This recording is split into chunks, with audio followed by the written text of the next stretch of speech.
Hello, this is Dr. Paul Cottrell, and I am recording this on November 10th. This is going to be my second video of the day. I'm doing a live feed on Al Jazeera and France 24 on this whole Gaza issue. So let's drop into some of this, and I'll probably comment. So let's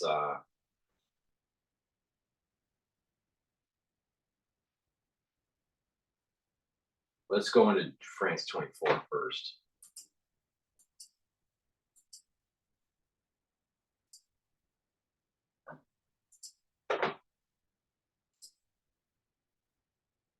While the world right now, there's a real perception across much of the Arab world where Israel on the diplomatic stage, some people say, it's been growing more and more isolated in its position. That yes, it has the backing of the U.S., but even the Biden administration has been piling pressure on Israel to reconsider, to mitigate the harm, to use a euphemism, on the civilian population of Gaza. And this really shows that in the U.S., when people criticize the U.S. stance, within the U.S. itself, there are a lot of people, including right up into the heart of the Washington establishment, that agree with those people who believe that the U.S., its full-throated support of Israel is really not helping anything in this situation right now. So it's interesting to see that. Does that mean Joe Biden and his administration are going to change their position? Probably not. Joe Biden has a lifelong historical affinity for Israel. He was born before the creation of the state of Israel. He's older than Israel itself. And he's always been very close to Israel. He's made it very clear that at a time like this, he's not only says Israel has a right to defend itself, but an obligation to do so. That's also U.S. policy. It's absolutely been U.S. policy. That's never really wavered. But we haven't seen to this extent before, perhaps, so much pressure come to bear on a U.S. stance towards Israel in an Israeli-Palestinian conflict now going on for over 7 decades. We've never seen perhaps this much pressure to bear, which is noticeably perhaps... The reason why is because there is such a woke constituency now in the United States. There's such a strong ultra-liberal stance. And this is why I keep on saying this conflict is much different than all the other conflicts that we've seen before. I mean, it's biblical. And I don't trust Biden at all. And I'm not even sure if he's really pulling strings on anything.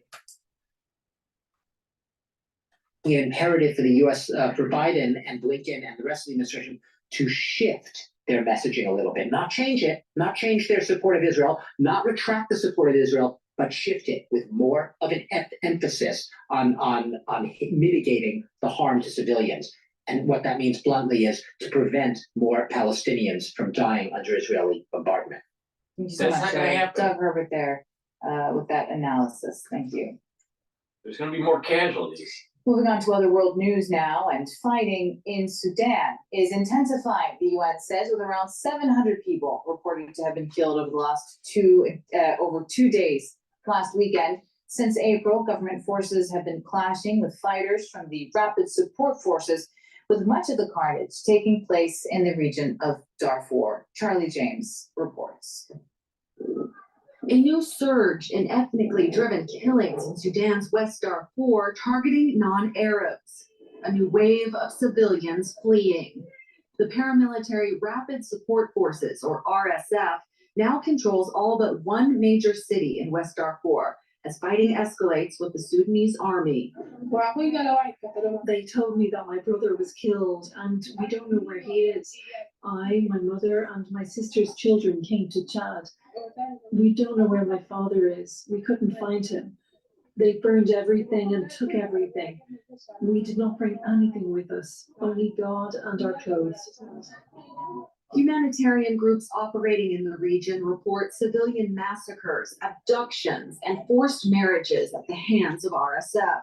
Its war with the Sudanese armed forces began in April, and since then, 4.5 million people have been internally displaced. I'll tell you, the whole world is going straight to hell. Straight to hell. I mean, it's just like, just waiting for the asteroid. All right, so we're going to go into Al Jazeera right here. And see what's going on. Looks like they're going into commercial here. Military targets The conventions state that medical staff and transportation, such as ambulances, must be protected. They also say that medical personnel should be considered neutral players, to be left alone to preserve and safeguard lives. Violation of these humanitarian principles have consequences, including legal prosecution. Well, earlier I spoke to Dr. Mads Gilbert. He's a doctor who's worked extensively in Gaza, including the Al-Shifa hospital, which, as we've heard, has come under Israeli attack. He says these attacks have reached an intensity where they are seemingly intended to deliberately kill. No, we did a video that the Al-Shifa mosque, or not mosque, hospital, maybe is a mosque, I don't know. But the hospital has launch sites 60 meters away. Wasn't that the one? I thought that was the one. Seemingly intended to deliberately kill large numbers of Palestinians. They have been systematically targeting the healthcare, and not only during this attack. As long as I've been working, during all the recent attacks, there has been massive attacks on healthcare. And the WHO reported during the first 2 weeks of this attack, more than 107 attacks on healthcare. So this is part of the Israeli medical doctrine. They will shoot at anything that they consider Palestinian. Infrastructure, schools, churches, mosques, hospitals, ambulances, people, civilians. So, of course, what we see now is the most extreme expression of a racist politic where you do not respect human value. Listen, the counting today is 12,000 killed, of them 6,000 children. Half of the killed are children, killed or missing. Wounded, 28,000. That sums up to 40,000 killed or wounded Palestinians during 4 weeks. And they need a massive healthcare to have a chance to survive these 28,000. And when you then, in addition, attack healthcare, you cut the water, you cut the power, you cut the medical supplies. This is a genocide in the making. Full camera, full floodlight, everybody sees it, and it goes on day after day after day. When shall this stop? The scenery from Shifa today was horrific. They bomb. It's never going to stop until the rebuilding and the rebooting of that temple. I'm telling you, God doesn't care about how much death and destruction is going to ensue for a messianic era. I mean, let's step back. You know, it's because it's real easy. It's real easy to fall into the emotional fallacy on this. All right. There's death and destruction in Sudan. There's, there's in New York, constant theft that's going on, right? And then individuals getting pushed onto train tracks and getting hit by trains. I mean, this is like every other day occurrence. That's what's going on in New York with the stealing and the pushing and all this, right? It's a serious problem. Look at the cities in America and how they're constant looting of the retail. Oh, by the way, a lot of the people that are doing that, 90% of them are Black. The lawlessness that's happening with not having controlled border and this unfettered access to drugs because of it, and the fentanyl. We're literally, we had the opium wars, back years ago with China, I don't know, 1800s, I guess it was. Here, we are having another war, and that's the fentanyl wars, right? So let's step back and actually say, do people really deserve to live in this kind of environment? If you were the divine and you actually looked at mankind, there are many people that should be destroyed, like in the billions, not in the few tens of thousands.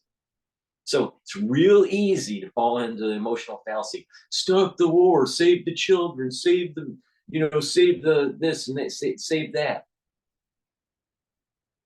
The reality of the situation is mankind doesn't deserve to live. Many people don't deserve to have care. and understanding. There's gets to a point where a purge has to happen. And that's not like, oh, you're just being mean, Paul.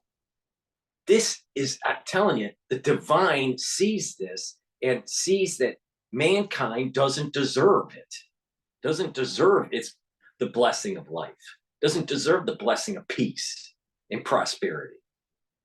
And there needs to be at a worldwide level, a level of repentance. So this guy's an anesthesiologist, and I understand he's going through a rough time, but the reality of the situation is mankind doesn't deserve it. Oh, Paul, do you deserve to live? I'm sure I'll get a comment somewhere. Do you deserve to live? Probably not. But the one that's writing the comment probably doesn't deserve to live either. Mankind we have thrown away the blessing that God has given us, and now there needs to be retribution at a worldwide level. What policy? They bombed the outpatient clinic full of refugees. They bombed the maternal ward full of refugees. They killed 13 people. And I'd like to express as a doctor, the hospitals are temples of protection of human value all over the world. Israelis do not, they don't respect anything. And would this have been accepted by Europe and by the US if these had been hospitals caring for white people in Europe? Hospitals are temples. The doctors are priests. In a strange way, in many years ago, that's the way it used to be. Here's the problem. There are institutions that are captured for multiple reasons, either for military purpose or just lobbying from businesses, where they're stuck in a certain medical paradigm, and they're not. It's very hard for the medical establishment, to get out of that paradigm, and they do harm. And we went through a crisis just recently where they did a lot of harm, because of their dogma. So they're not temples of refuge for humanity. Actually, they can be institutions of destruction and part of the military industrial complex. Caring for white people in Europe, never ever. This is a racist politics. It's utterly disgusting, and I think we have to consider this as the greatest moral collapse in Western politics in my generation. And it keeps going. It's not a hell. Gaza 2023 makes hell look like a tea party. This is horrible. Well, in the past couple of hours, the Israeli Prime Minister has been making some comments about Gaza and his plans for its future. Let's find out a little bit more from Alan Fisher. He's in Occupied East Jerusalem and across this for us. Alan, I see Netanyahu has been sharing some of his security visions. He's been talking to mayors of the communities around the Gaza border, and he said that Israel will continue to control security in Gaza after the war. He also said that they simply can't rely on an international force. Now, you remember that earlier this week he said that Israel would continue to have overall security responsibility. And he told US television just 24 hours ago that there had to be a credible Israeli force that could move into Gaza to kill people that he called terrorists. Now, the United States has been pushing the idea of what happens after the war, and one of the things that they were keen on and pushing and have been talking to regional partners about was creating some sort of international force in Gaza. People need to wake up to the fact that mankind's being judged, and that we are going through the stepping stones of the Messianic era. And all the logic in the world, all the science in the world, all the philosophy in the world, and all the policy wonks and the UN resolutions and all that crap don't mean a fucking thing. Don't mean a damn thing. because we're moving into a new age. And all the people that want to be on the wrong side are going to get cursed, and all the people that want to be on the right side are going to have to go through some sort of cleansing, some sort of retribution, some sort of repentance, and then you get a blessing. And we're all in this. Every single person in the world has this issue. Every single person, no matter how holy you think you are, no matter how smart you think you are, no matter how wealthy you are, it doesn't matter. It doesn't matter. We're all at fault. We're all, are being judged, and we're all going to be going through a certain level of repentance. Depending on how much and what side you're on, depends on how this is all going to play out. But all this bullshit, the normal Westphalian way of kicking the can down the road and thinking that we're going to have peace and prosperity in the world through some sort of human means, didn't work out too well. Looks like there is, some sort of a huge forest fire that's taking place somewhere that I saw on Sky News. The financial system is so fragile that it could collapse. All right, even though the futures market was up earlier, and and things are trading relatively stable right now. But the bottom line is that we as mankind have really screwed things up, and then all of a sudden we're ushering in AI and the destruction of capital and labor. We're decoupling that.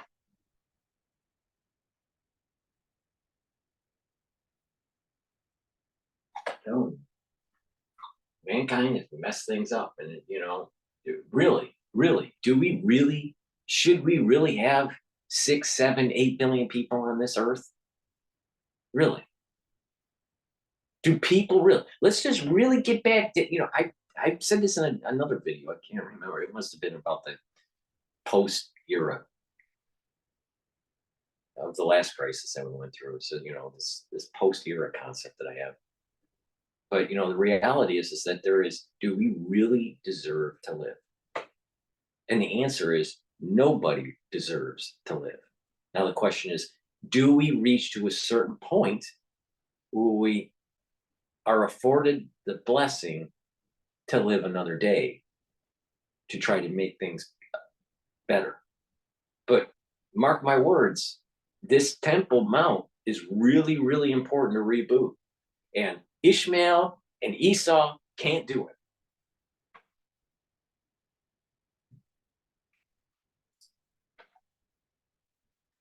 Of international force in Gaza with an enhanced Palestinian Authority. It would seem from the comments of Benjamin Netanyahu that he's completely ruling this out. This also complicates the idea that the US has returned to the idea of a two-state solution. Of course, almost impossible to have a two-state solution if one of the states can randomly run into the other state on what it calls security issues. Alan, stay with me, because I want to ask you about a public opinion poll that we've been seeing from an Israeli newspaper, which suggests that a significant 59% of Israelis support a ceasefire in exchange for the release of those held captive by Hamas. Now, in terms of leadership, that is totally wrong. I mean, that is 59%. That's crazy. I mean, I'm sure the poll's right. But the thing is that the war being conducted should not be based on hostages. If you can get the hostages out, great. But assume you can't. Assume that they're part of the collateral damage. Get the job done. More people will be saved in the long run.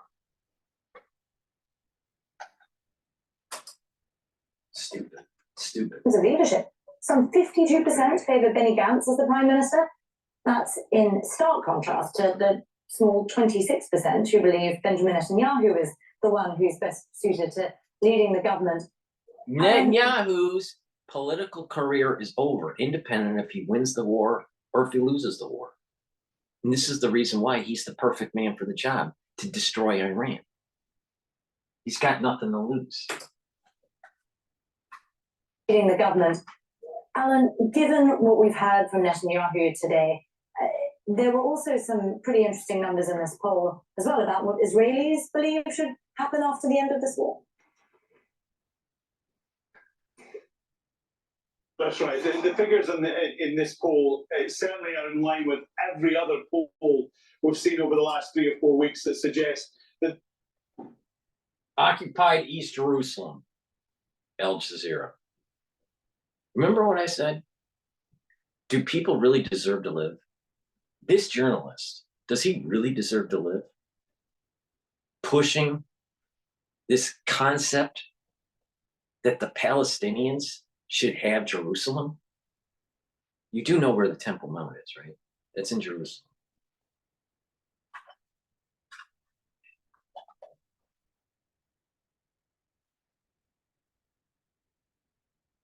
Now, I don't know if he's under duress because he's working for Al Jazeera and he, says certain things that he doesn't truly believe in his heart. I don't know. And only God knows that. But I'm telling you, these people are going to get judged. Now, what the strange thing about this is Israel's having all this really, difficulty with this whole Palestinian issue because of things that were decided upon thousands of years ago, and they didn't follow God's word to do certain things at a certain point in time. God told the Israelites at certain points while they were roaming in the desert to destroy certain people, and they didn't. And now it's coming home to roost.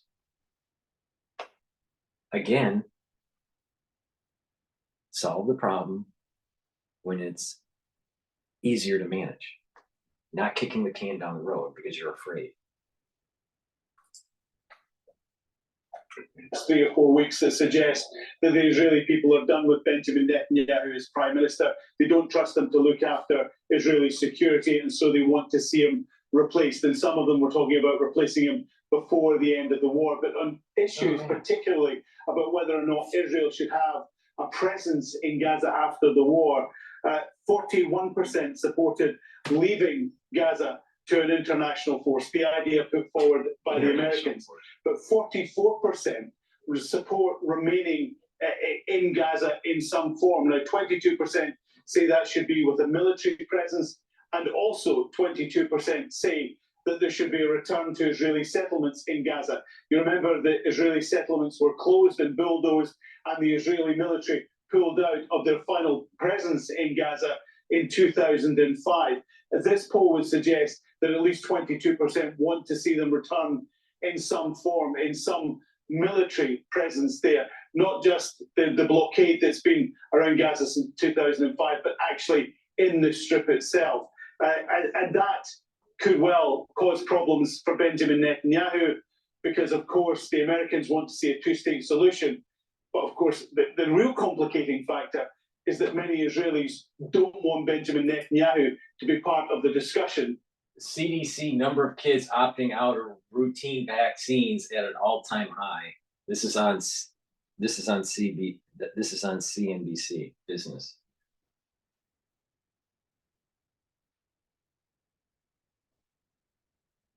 That's good and bad. Netanyahu to be part of the discussions about the future of Israel's relationship with Gaza. Alan Fisher there with the latest for us and the view from occupied East Jerusalem. Thank you very much. Occupied East Jerusalem. Well, meanwhile, the Emir of Qatar, Sheikh Tamim bin Hamad Al Thani, has just arrived in Saudi Arabia to discuss this war on Gaza with the Crown Prince Mohammed bin Salman. Just earlier, he was in Cairo meeting with the Egyptian president. Following that meeting, the Emir called on all parties to intensify efforts to stop the war and alleviate the suffering. Oh, I was going to say something on France 24, but it passed, so never mind. Stop the war and alleviate the suffering of Palestinians. The heads of the CIA and Israel's Mossad intelligence agency also met the Prime Minister of Qatar here in Doha on Thursday. They focused on a possible deal for a pause in fighting and release of captives held by Hamas.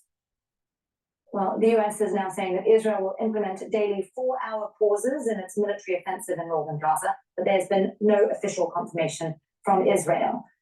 President Joe Biden has called it a step in the right direction. His Secretary of State says more needs to be done.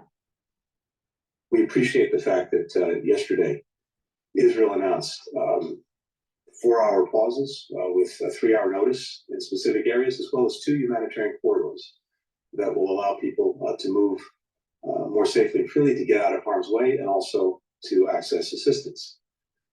These steps will save lives and will enable more assistance to get to Palestinians in need. At the same time, much more needs to be done. Well, joining me again here in our Doha studio is Chris Hedges. He's an author and a Pulitzer Prize-winning journalist. Chris, just in the last hour, we were talking about US influence. What's your assessment of just how much leverage the White House, the Biden White House, has now? Near zero. And that's just true for any administration, Republican or Democrat. The Israel lobby is so powerful and has so much money to throw around. And American elections are fueled by money. It's kind of a form of legalized bribery. And that reach includes in the media. We've seen the way they control the narrative. So that's the frustration. You have Blinken coming to the Middle East. He really can't do much. In terms of the pauses, well, that's fine as long as they flee the north, because Israel wants to empty the north. So the pauses are probably acceptable to Israel because they serve the military ends, which I think all indications are, is to utterly depopulate the northern part of the Gaza Strip. Well, let me ask you about leverage elsewhere then, because a number of key regional powers also have very close relationships with the United States. We've obviously seen a lot of diplomacy taking place in the region. How much leverage does the US have there? And I'm thinking here particularly about Egypt. Well, there they have leverage, and that leverage is economic. Yeah. So you have massive, the Egyptian economy is not in good shape. I think it's about 161 billion in debt. There have already been reports, you probably reported it, but in the Egyptian press, overtures of canceling significant parts of that debt, maybe all of that debt. Sisi's in a very tough position because, of course, it's the dream of the fanatic right-wing Zionists that now control. Like I said, do we really deserve to live? Right? Think about what he just said. You got these countries that can't be, they're not that stable. Even the United States has fragility, but that some of these, lesser countries like Egypt are even more in shambles. And then now you have the bondholders that are going to have to take a haircut or lose their investments in those countries because there's going to be a write-off of the debt. Things are unstable. Mankind is unstable. The American way of life is unstable. But we're so worried about the children. These same people that are promoting an anti-Israeli agenda in the UN, when they have the UN happening in, they're convening in New York, for their multiple occasions, right? Annual occasions, semi-annual occasions, emergency meetings, and all this. When they have these regular meetings at the UN, the madams of New York start to make a lot of money. And oh, by the way, it's these countries like from Africa and from the Middle East and from Europe that the madams of New York are able to make more money. And we're supposed to take their advice on things of morality.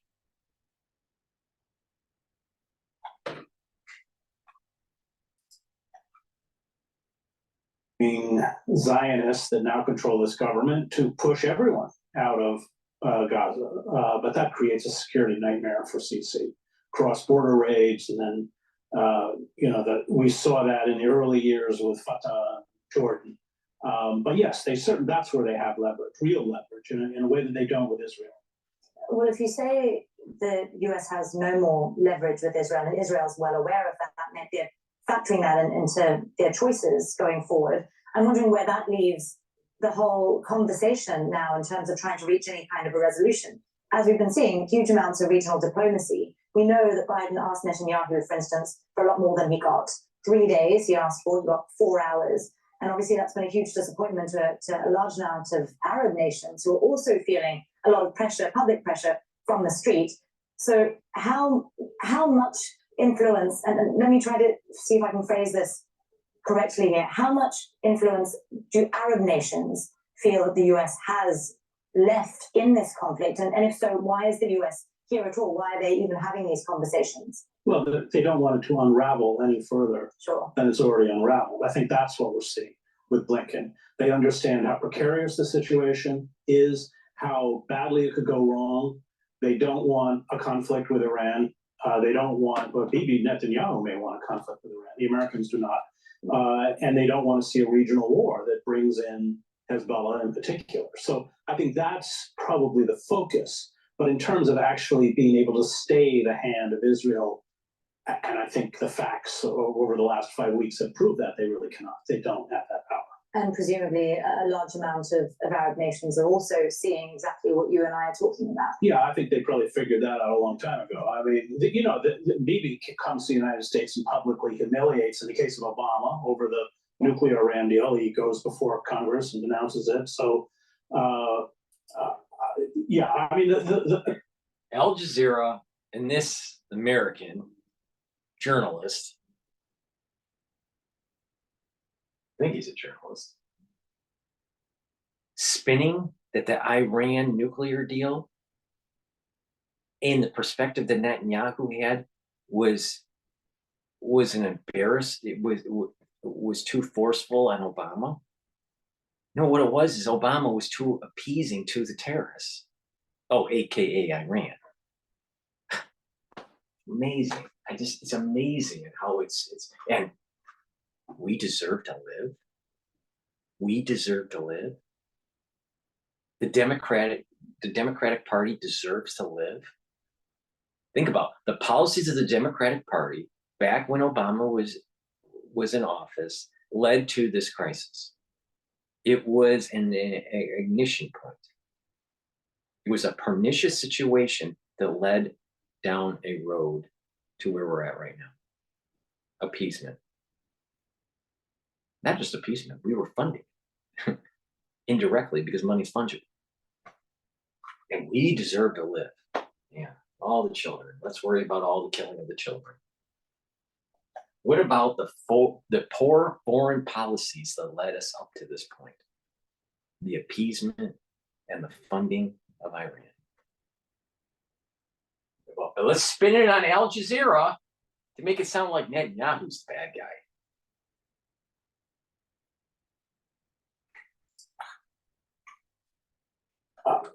Yeah, I mean, Israel will probably embrace, but of course they bomb the safe areas in the south, so who knows? But they will, anything that facilitates emptying out the north is part of their objective. Chris, before I let you go, you mentioned earlier. Sounds anti-Israeli to me. The White House is trying to shape the narrative, and that we've seen that in the media. I'm curious about your overall assessment of the coverage of this war so far, because you yourself wrote a book about the narratives of war in society. You mean in the American media? In the American media and more broadly in the Western and the non-Western media, because it feels like there's been more so than in other conflicts, perhaps more clear distinctions in some of that coverage. Well, I think ever since 9/11, Muslims. It's because this event is a lot different. This event is a biblical event that's leading to the Messianic era. Now, that doesn't mean tomorrow the Messianic era starts. This is a stepping stone towards it. We are the warring generation to get there.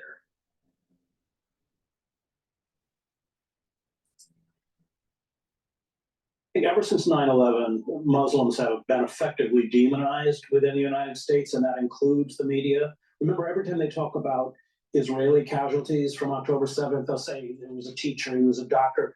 There's no distinction. There's no individuality within Palestinian victims. And there's a cost to essentially defying that dominant narrative because of the power of the lobby. and most journalists who are good careerists don't want to pay it. So the coverage has been appalling, I think, just absolutely appalling, and really does a deep disservice to, I want to speak about the American media because what I know, but it's a deep disservice to the public. It's just, of course, first of all, it's completely out of context. They don't understand. There's no context. Everything began on October 7th. But secondly, just the way they speak about Hamas, and I mean, code words, Hamas, Al-Qaeda, ISIS, in that media landscape are really euphemisms for pure evil. And it's a very Well, they are. short leap to essentially demonizing everyone. I mean, there's no distinction between Palestinians and Hamas. And in that sense, they kind of, the undercurrent of that narrative is they kind of deserve what they get. Well, we've been watching hate crimes very much rise as well as all of this has been taking place. Chris Hedges there, an author, Pulitzer Prize-winning journalist. Great to get your thoughts. Thank you for joining us on Al Jazeera. Thank you. Oh, but the hate crimes are really ramping up against Jews. And now Harvard University is all worried. And so now they're putting, I just got an email from them, you know, they're going to put in their, diversity programming of the students, you know, when we're students at Harvard, you have to kind of take these online kind of like tutorial sessions about what is it called, Title IX, and you know, diversity, how important it is, and how to conduct yourself in a diverse environment. Now they're going to add in anti-Semitism into that program because of what Ackman did, threatening to not hire any of these clowns that came from the college. But you know, the president of Harvard, they're worried because there are going to be many I suspect that there are going to be many heavy donors pulling back from their donations and their pledges to the university, at least in the short term. I don't know about the long term, but at least in the short term. That's going to affect her presidency at Harvard. So Al Jazeera. Thank you. Well, as you've been hearing for more than a month, the Gaza Strip has endured a blockade imposed by Israel, and now hunger has become a critical issue. The trickle of aid trucks that have entered Gaza have been described as a drop in the bucket compared to the humanitarian needs there. Bakeries have been targeted and destroyed. Now families are struggling to buy bread. Harry Fawcett reports. A month ago, Mahmoud and her family had a home, somewhere to sleep, to cook, to eat. Now life is in the open, on the streets, a daily struggle simply to survive. The situation is really dire. We tried to get some flour to make some bread. We were met with Israeli artillery shells. We ran for our lives. She comes here every day to make bread for her family. They've been displaced from their home near the border fence with Israel, here to Khan Yunis. We have nothing, no mattresses, no blankets, no food. Aid organizations have turned their backs on us. The children are falling sick. Where is the civilized world with its lectures about humanity? Where are the Arab and Muslim people? Where are Arab heads of state? So let's just say you're God and you're looking at this, all right? You have the bleeding heart liberal that's running the NGOs, and they're not helping the needs of the Palestinians, right? And according to her, right? And her hate towards the Israelis, and I understand that she hates the Israelis because she's living in squalor. But you know what? The population in the aggregate should have prevented Hamas from digging into Gaza. So she's complicit. But this is another example of God looking down and seeing mankind doesn't deserve to live. Now, let's figure out who deserves it and who doesn't. And then there's going to be some serious retribution that's coming. I'm telling you.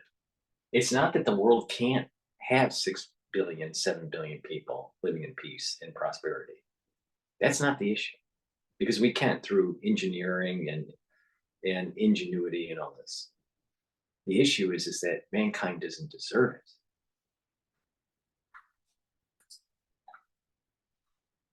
Where are Arab heads of state? Fast asleep. Bakeries across Like, the for strip have been example, closed because they'd run you know, out these of fuel people or flour. these people are in need. All right. They also are complicit with the Hamas issue, but these people are in need. All right. And in U.S. definition, they're living in squalor. They're poor. All right.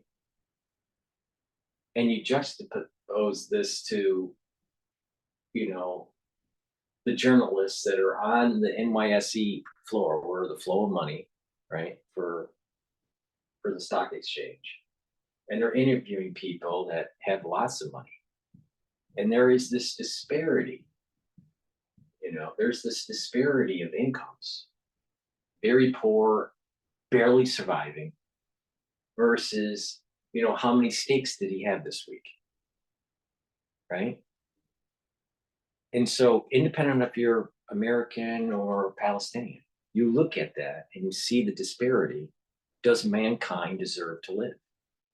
And you have to come to the conclusion, if you want to be rational, no. And hence, this is why we're in the situation we're in. It's raw. A lot of people don't want to admit to it. But this and this are related.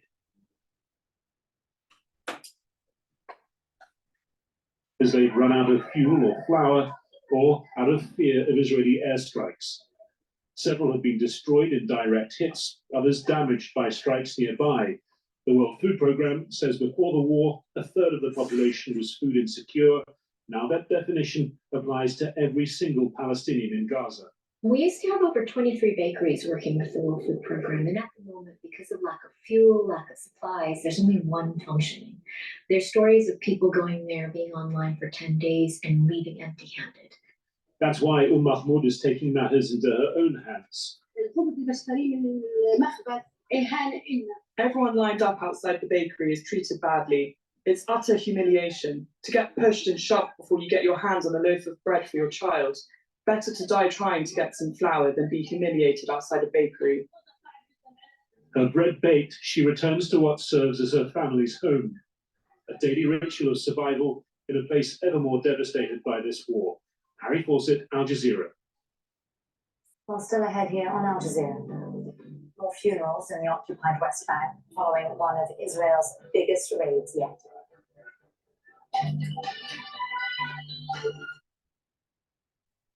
This is Al Jazeera in English in Doha. Oh, by the way, helping promote Islamic Jihad. I'm sure the anchor is doing okay. I bet she has a loaf of bread at home.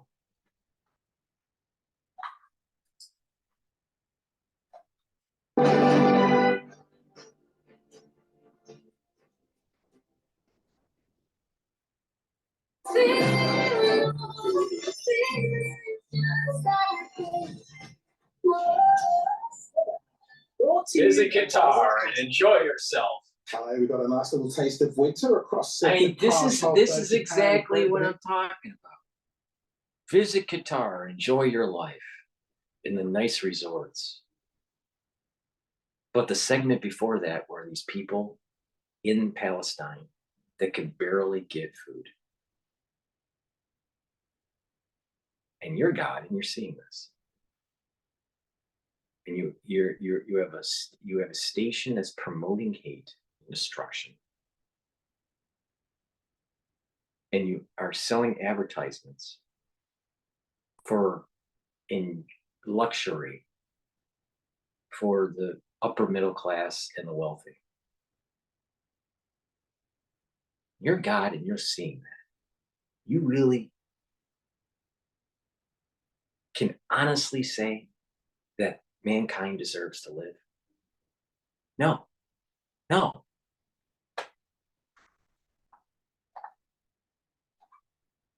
Oh, the children, they're dying on one side of the mouth. Oh, look at such a nice resort in Qatar on the other side of the mouth. Part of Japan, the Korean Peninsula, northern areas of China. This weather system's moving through, that blue line, that is a cold front, and the wind's coming in from that cold direction, that northerly direction as we go on through the next couple of days. So there'll be some. It was an incident that was happening earlier this year when China allowed one to drift over the United States. They didn't allow it. They purposely did it. The fact that there is It's still such a a lot of it's such a competition in the jackass issue way of of saying it. but the message This is the balloon, the spy balloon that China released. They just let it drift off. Just let it. It was part of an orchestrated intelligence program.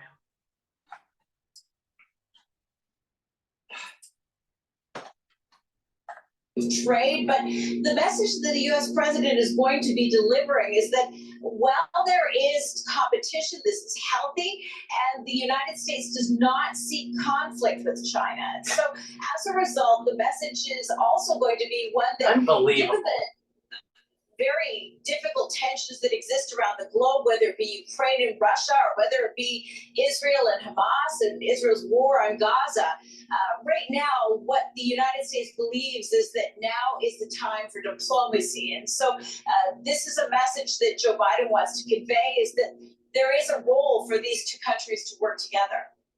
Kimberly Halbert there, our White House correspondent, with the latest from Washington, D.C. Thank you, Kimberly. Dozens of people have been killed and hundreds of thousands displaced across both Kenya and Somalia after torrential rains lashed East Africa. Authorities are helping people move to higher ground as they prepare for even more extreme weather. Catherine Soy reports. This is the aftermath of torrential rains that have hit northeastern Kenya in the last few days. Towns and villages are flooded. Scores of people have lost their homes. Many have moved to higher ground. The rain is still pounding, and they could soon be forced to move again. Floodwaters across the country have killed more than a dozen people. This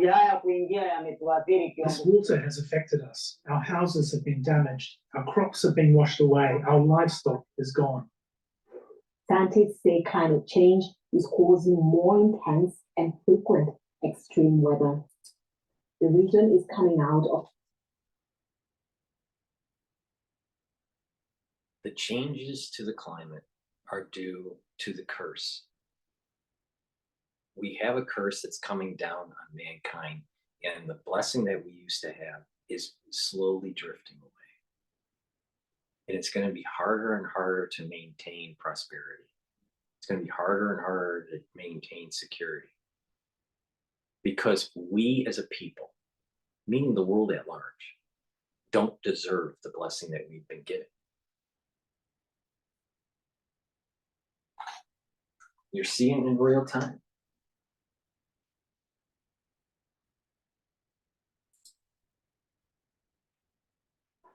The region is coming out of its worst drought in 40 years. Thousands of people, livestock, and wildlife have died during 4 failed rain seasons. There is an urgent need for humanitarian support because there are displacement, there are areas which are cut off, and this rain that has rained all over the region. People in neighboring Somalia have also died. About 300,000 are estimated to have fled their homes. Ethiopia and Uganda have recorded. So as you can see, the world is going straight to hell. So please support my work by going to my 3 YouTube channels and making sure that you subscribe and you click the notification bell. Many people do not get their notification, or they'll get it after the premiere or shortly, like right before the premiere ends, right? So, there is a issue with that with YouTube. Make sure that you also subscribe to Brighteon, Bitchute, and Rumble channels that I have. All the links are in the description. Subscribe to all 6 channels. Please help support my work by donating on my website, the-studio-reykjavik.com, and you will be able to donate through Stripe or PayPal at the very bottom of the screen. You can also donate through Buy Me a Coffee. Link is in the description. Or be a paid subscriber to Patreon. All my content is for free for everybody. Because what I have to say, I feel is important. You may not agree with me. I don't want you to always agree with me. Because there's too many celebrity types out there that want to placate to the audience so they can grow their channel and somehow monetize it. Like put clips up on YouTube and throw it behind a paywall on Rumble, right? Or, you know, somewhere else on Patreon or whatever. I don't do that. Everything's free for everybody. But it's through the support of the people that actually donate and the people that actually subscribe to Patreon. I'm going to continue to provide my stuff, my important videos of the news and, you know, different topics that I think are important for you to learn and to be informed on. But for the ones that have donated, thank you for your support, and please continue to support. Please share the links and get people to subscribe, because I am censored. I am censored. Make sure that you subscribe also to my, you know, follow me on X, on Twitter, right? Links in the description. Go to my store, the-studio-reykjavik.com. Follow my protocol. You'll get healthy. You'll improve your immune system. You'll slow down aging. And, you know, some great products that you can give to people to improve their health as a gift during the holidays. Again, go to my store, the-studio-reykjavik.com. I have silver gel. This helps to neutralize pathogens. Put it on your skin and, you know, around your face and around your eyes and nose. In addition, if you put this on your skin at night and leave it on there and then exfoliate, you'll notice that your skin will get clearer and healthier. Take Max 35, Health Max 35, every day, teaspoon of it. It'll neutralize pathogens. You swish it in your mouth and then swallow it. C60, I have it in avocado and coconut. This one's the coconut 2 ounce. I have it in 2 ounce, 4 ounce, and 8 ounce. It's a very strong antioxidant. It'll bring down the reactive oxygen species and boost up the health of your cell by reducing that oxidative stress. We oxidize. That's how we age. You slow down the oxidation, you are going to age slower. C60 is a very strong antioxidant. Take it every day. I take a teaspoon of it every day, and you're going to slow down aging. I have a structural nano silver toothpaste. It's the best toothpaste that you're going to be able to get. Go to my store and get a few tubes of it. It has no fluoride in it. It neutralizes pathogens, whitens the teeth, freshens the breath, helps with cardiovascular disease, because by reducing that gingivitis and reducing the pathogens, you're going to reduce the chances of, you know, valvular disease and cardiovascular problems. It's not the only way you get cardiovascular problems, but oral hygiene is associated with valvular disease. So take my advice and get my toothpaste. I partnered up with Rainbow Herbals, and we have 2 different deodorant bars. We have a citrus version and a peppermint and lavender version. It's made from all essential oils. This bar is extremely high quality. Essential oils from the Himalayas. Use it every day as a deodorant, but it'll help to also detoxify your body. It has no aluminum in it. This is a very high quality product. Good Night formula has tryptophan and melatonin in it. What you need to do is take this every day. It'll allow you to get the REM sleeps that you need to get well rested and to have better memory. And to help to detoxify your body. Lignans helps to improve your immune system and your hormonal health. It's for males and females. It's a powder. Take it every day. It'll improve your immune system. Structural nano silver lozenges and drops. I have a 20 count for menthol, sweet menthol, and green apple. I have a 100 count for blueberry and honey lemon, the drops. So go to the store and get the lozenges and the drops. I have structural nano silver soaps. Helps to neutralize pathogens. It's a high quality soap. You'll be happy when you get a few of these bars. Use them as gifts for the holidays. I have another type of silver gel. This is a 35 ppm. It's in a dispenser, so it's easy to carry. High quality product. You use it the same way as the other silver gel. Take magnesium and zinc every day. It's going to help to boost your immune system. By boosting up your immune system, you're reducing the chances of getting sick. If you are sick, take 2 doses of this. Vitamin C, you need to take this every day. It also helps with your skin because it cross-links with water and collagen. That's why you need to buy my collagen and drink filtered water. 64 ounces is preferred. Clarity factor, it'll reduce the brain fog. This will help to maintain those dendritic connections. When we get older, we start to have our dendrites start to recede. The term is recession. The term is deep, and that overall term is a depressed state within the neuron. Well, that means that you're not thinking as much. Well, if you take this, it's going to maintain those connections. It's going to get those neurons firing more, and you're going to get further dendritic connections. So that means that you're going to get smarter. You're actually going to cognitively be better. Take this on a regular basis and make sure you take the good night formula. And these two together are going to make you much better, have better memory and better mental clarity. Omega-3 to improve your lipid profile in your serum. A lot of people, especially in the United States, has a poor lipid profile. That means low LDL and low HDL and high LDL. All right. What you want is high LDL and low LDL. All right, or within the normal range. Take omega-3. It's going to improve your lipid profile. Again, you want high LDL and lower.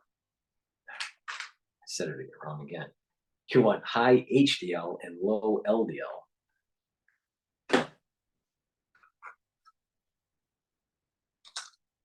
Get omega-3, improve your lipid profile. Improve your high HDL and bring down